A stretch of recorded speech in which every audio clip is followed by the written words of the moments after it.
বুলেটে আমাদের ভাই রক্তাক্ত হয়েছে, কিন্তু তারা তাদেরকে শহীদ বলতে নারাজ।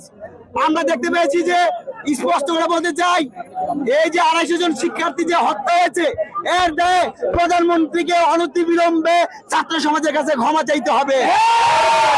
আমরা বলতে চাই, প্রত্যেকটা বিশ্ববিদ্যালয় কলেজে নির্বিচারে গুলি করার নির্দেশদাতা স্বরাষ্ট্রমন্ত্রীকে পদত্যাগ করতে হবে। আমরা বলতে চাই, পুলিশ প্রধানকে অনতিবিলম্বে পদত্যাগ করতে হবে। শিক্ষামন্ত্রী শিক্ষার্থীদের নিরাপত্তা দিতে ব্যর্থ হয়, শিক্ষামন্ত্রীকে পদত্যাগ করতে হবে। আমরা দেখতে পেয়েছি পুরো বাংলাদেশকে ডিজিটালি ক্র্যাকডাউন করে তথ্য যোগাযোগ প্রযুক্তি মন্ত্রী জনাব আহমেদ পরক যে জিম্মি করেছে, আমরা আরো দেখতে পেয়েছি আন্তর্জাতিক গণমাধ্যমে তথ্য সম্প্রচার মন্ত্রী আরাফাত তিনি বলেছেন, আন্দোলনকারী শিক্ষার্থী এবং যারা শহীদ হয়েছে তারা সবাই ডাকে ডিক্টেড। আমরা কি ডাকে এই কুরুচিপূর্ণ বক্তব্যের জন্য এবং আন্দোলনকে রাজনৈতিক প্রভাবিত করার জন্য এই আরাফাত রহমানকে অনতিবিলম্বে পদত্যাগ করতে হবে।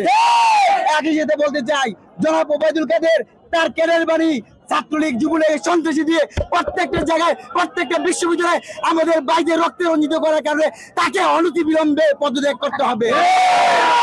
যতদিন না পর্যন্ত আমার ভাইদের বিচার হচ্ছে না, একই সাথে প্রত্যেকটা বিশ্ববিদ্যালয় কলেজে পুলিশ, র্যাব, বিজিবি, সেনাবাহিনী, নৌবাহিনী, সোয়াট আছে, এগুলো তো অনতিবিলম্বে প্রত্যাহার করতে হবে।